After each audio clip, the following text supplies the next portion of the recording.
नमस्कार बंधुरा welcome to my channel. आज निये चले एसेछि एकदम शुद्ध निरामिष एक रेसिपि, सेटा हलो आलू पनीरेर कषा। तो चलुन देखे नेওয়া যাক रेसिपिटा।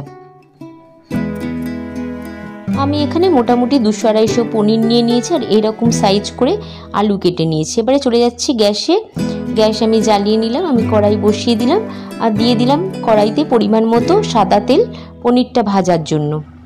এরপরে আমি এই পনিরটা একটু তেল গরম হতে, বেশি তেল যেন গরম না হয়, হালকা গরম হতেই আমি পনিরটা ছেড়ে দিলাম। দেখুন তেলের মধ্যে।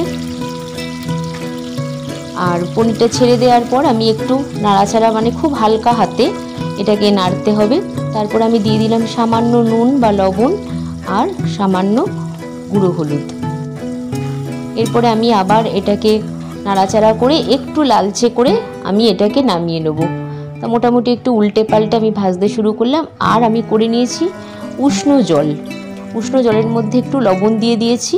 তার মধ্যে আমি এই ভাজা পনিরগুলোকে দেখুন আস্তে আস্তে এরকমভাবে তুলে তুলে জলের মধ্যে ফেলে দিলাম। তাতে কি পনিরটা ভীষণ সফট থাকবে, একদম যতক্ষণ অবধি খাবেন কোনো স্টিকি ভাব থাকবে না পনিরটা।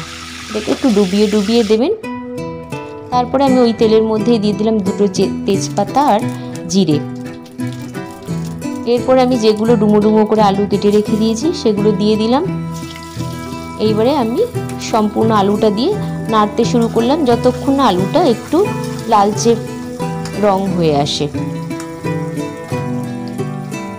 তো দেখুন তারপরে আমি একটা কাঁচা লঙ্কা দিয়ে দিলাম এখানে, কিন্তু আমি কাঁচা লঙ্কা আর সামান্য গুঁড়ো লঙ্কা কিন্তু দিয়ে আমি পনিরটা করেছি। আচ্ছা, দিয়ে দিলাম এখানে স্বাদ মতো নুন, গুঁড়ো হলুদ আর এই যে আমি এখানে অল্প একটু গুঁড়ো লঙ্কা দিয়েছি। তারপরে দিয়ে দিলাম ধনে গুঁড়ো পরিমাণ মতো, তারপর দিয়ে দিচ্ছি জিরে গুঁড়ো, তারপরে দিয়ে দিলাম একটু মিষ্টি।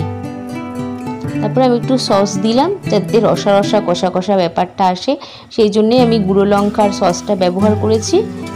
যেহেতু আমি পনিরের কষা করছি, এটা একদমই নিরামিষ, হ্যাঁ তাও আমি এটা দেখাচ্ছি। আর দিয়ে দিলাম প্রায় 1.5 টেবিল চামচ এখানে আদা বাটা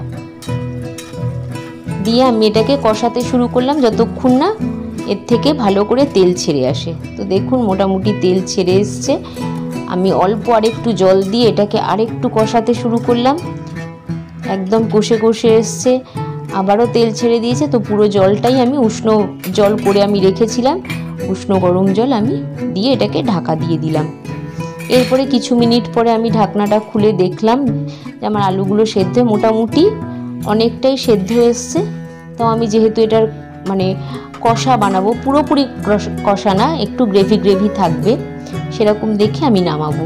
এরকমভাবে ঢাকা চাপা দিয়ে দিয়ে আমি করে নিলাম। লাস্টে যখন এইরকম পরিমাণ জল থাকবে তখন আমি সম্পূর্ণ পনিরটা দিয়ে এবারে পনির আর আলু সমেত নাড়তে শুরু করলাম।